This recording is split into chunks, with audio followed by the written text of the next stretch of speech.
Then what is very important is to support your spouse, to stand by your spouse, to be fair and just. Here I need to spend a few minutes. What is the meaning of fair and just? Your mother has a problem with your wife. You don't just side with one of them. No, you must be just. You must be fair. If your mother is wrong, she is wrong even if she is your mother. We have an attitude where we say, my mother is my door to paradise. My brother, sometimes your mother is your door to hell. Did you know that? From Islam, I'm telling you, if that mother of yours is oppressive and she is doing something wrong, she could be your door to hell, not to heaven. Do you know that? Wallahi. And I am saying this with all passion because we have seen a lot of marriages where the mother-in-law thinks she is the queen who is married to the woman who you are married to before you.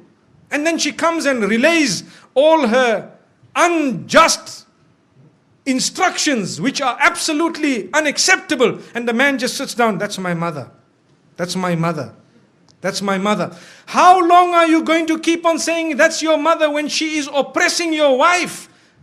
Something somehow, somewhere needs to be said. Either speak to your father or tell your mother, mother, I love you so much. I did not marry this woman for her to be a means of taking my love away from you or your love away from me. The love I have for you is totally different from the love I have for her. So mother, I will love you forever, but I want to tell you this is the line you do not cross, my beloved mother. And you kiss her forehead, you can kiss her hands and her cheeks and tell her that my mother, you are wrong.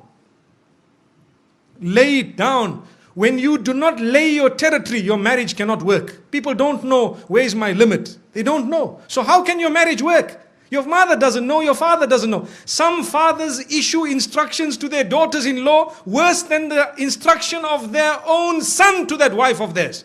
So what was the point? Father, why didn't you just marry this woman one time? That is not fair.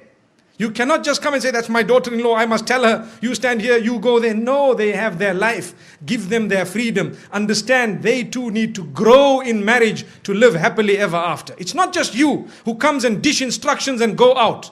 I know this, what I've said here might be a bit bitter for some people to digest, but it is a fact of life. It is a red button that we press, and we need to press it and constantly remind people. Because when you talk about happily ever after, remember, you need to address issues that are current and valid. Otherwise, you are wasting your time. I cannot speak about a fairy tale because none of us will then learn something by the time we walk out of these doors.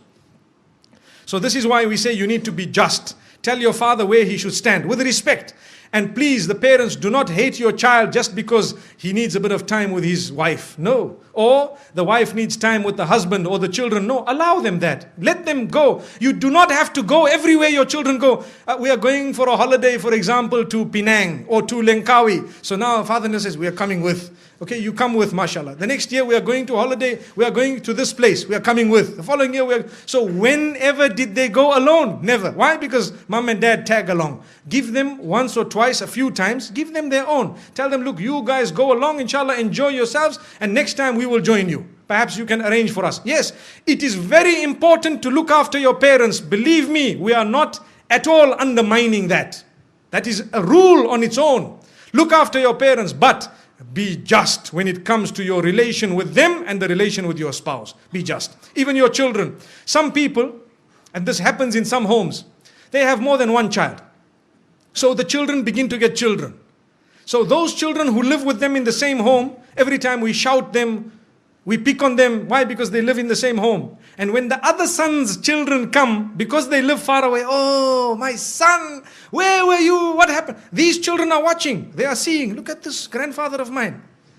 These people here, does he know what they do at school? And here he is embracing them. It is only because we are foolish. Human nature makes us get irritated with those we live with sometimes. And we don't know those who are really irritating are actually so close to us because they are far. This is why we tell parents, sometimes you need to make sure your children live a little bit of a distance from you so that you can be even closer in relation. And I have seen in my life with lots of experience that those children who do not live with their parents are sometimes closer closer in relation with their parents, they have a better understanding and they have a much better relation. And I am not promoting people to abandon their parents. No, you need never to abandon your parents. If you do that, you are sinful of the highest order. But what we are saying is, give each other your breathing space. Is very important. Give each other breathing space. Some women, they get married into homes where mother-in-law sits and dishes instruction, right? Today we will cook this.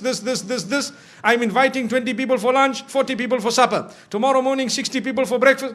But hang on, man. I am one daughter-in-law here.